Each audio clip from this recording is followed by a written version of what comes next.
Narito na naman tayo para sa isang napaka-sweet at nakakakilig na love story nila Kalingap Edu at Ate Viancy. Sulat mo ay aking makilala at kung ano ako'y... Para sa pagpapatuloy ng ating love story ay makikita natin ang kanilang pag-e-enjoy sa pagpapatuloy ng ating highlights sa mga nangyari sa Hong Kong Disneyland. Dahil sa kanilang pagpunta dito, napakarami nilang nakitang magagandang tanawin, magagandang pupuntahan, lalong-lalo na sa mga extreme na rides.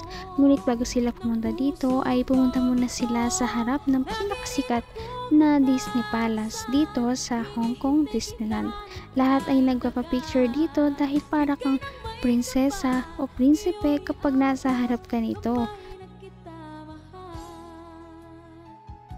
Kung titignan nga natin ay mas lalo talaga itong bumagay sa kanila dahil mukha talaga silang prinsesa at prinsipe.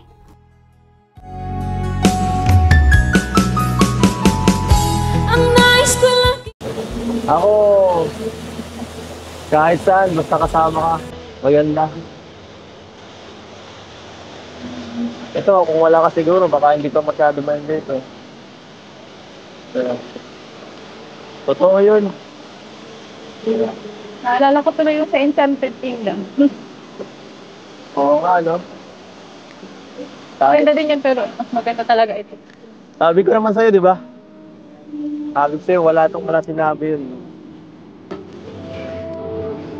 Alam mo, hindi pa nga natin nalilibot yung kalahatan nito eh. Mas marami pa diyang rides na mag-i-enjoy ka. Yeah.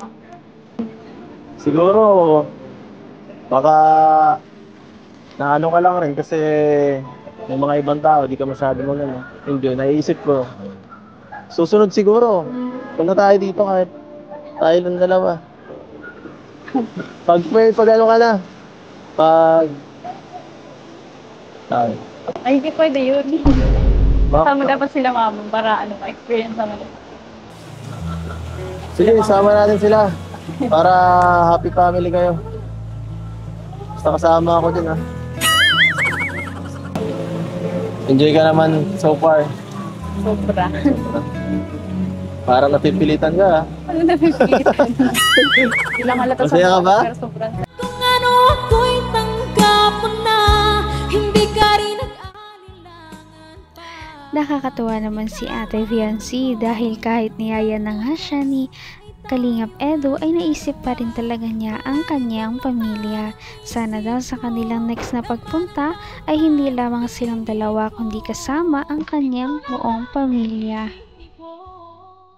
Patingin niya natin yan. Gusto ko makita yan. Gusto ko nakikita kang masaya.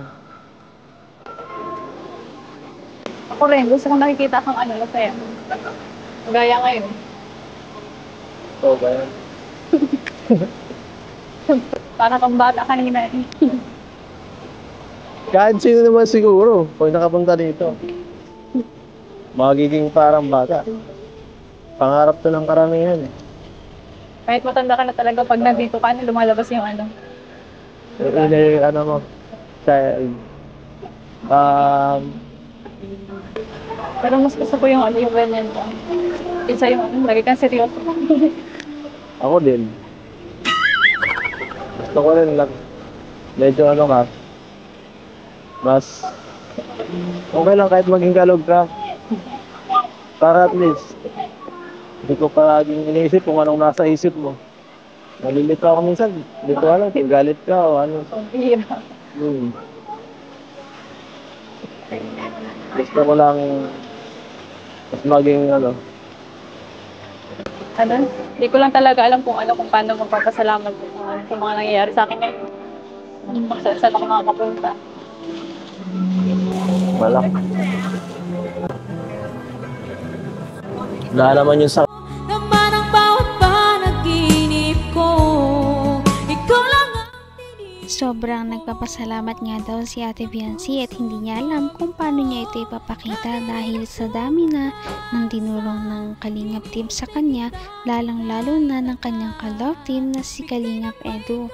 Dahil dati ay halos hindi nga sila makakain, ngayon ay nakakapunta na siya sa ganito. May na pagkakilala sa iyo. Alam mo naman yan, palagi ko naman sinasabi sa iyo yun. Lagi ko lang nabago. Ha? Hindi ako mabago. Hindi ka magbago? Sa akin. Hindi ka rin magbago sa akin. Kasi hindi ka din magbago. Hindi naman nagbabago eh. Kahit may iba ka. Pambihira. Sa akin hindi ka magbago. Ikaw. Sana naalala mo para na ako. Baka ikaw yung May personal ka. Wala naman eh. Silosa ka pala eh. Ay. Alam mo, wala tuloy ako. Dami mo sinasabi dyan. Tara, punta natin yung sa frozen. Gusto ko din yung makita eh.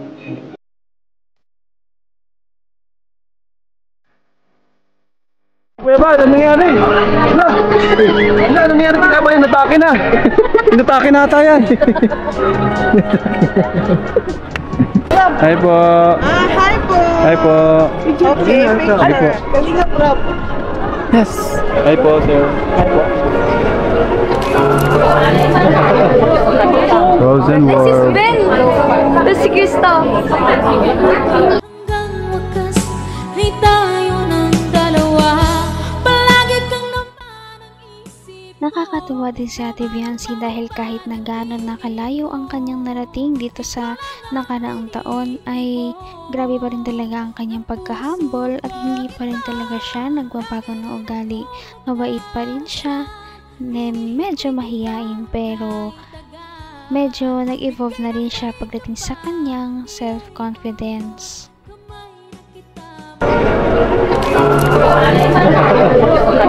Frozen World. Ben! Si Krista! Ang ganda yung nasa 3D. Oh, si Lods. Ingay. Alright guys. Woohoo! Ando ng Etsy. Wala yung Etsy. Asa lang Etsy?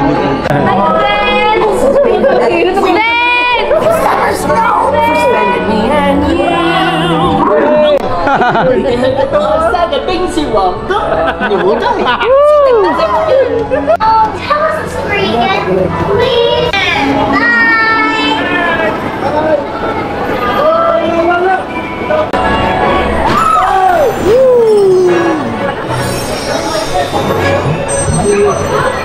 Let's just call it night, 'cause for the first time Wow, Elsa! It's time to share what I can do. Let it go.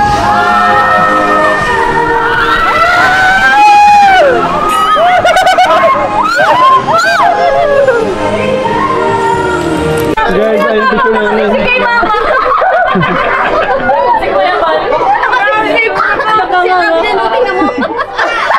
Para talaga silang bumalik sa pagkabata dahil sa mga napanood nila, kahit na pambata ito ay talagang nag-enjoy pa rin talaga sila. Kahit naman sino siguro ang pumunta dito ay malalabas ang kanilang pagkabata dahil sa ganda ng Hong Kong Disneyland.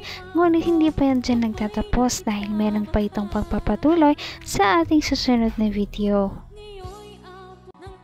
Napaka-sweet talaga nila at napakabait ng tambalang ito kaya maraming sumusuporta. Kaya naman sana ipatuloy natin silang suportahan at mahalin si Biancy, si Kalingap Edu at ang Kalingap team. Yun lamang at maraming salamat sa panonood. Abangan natin kung magkakatuluyan ba talaga si Kalingap Edu at Biancy. Hanggang sa muli! Bye! Ngayon'y abot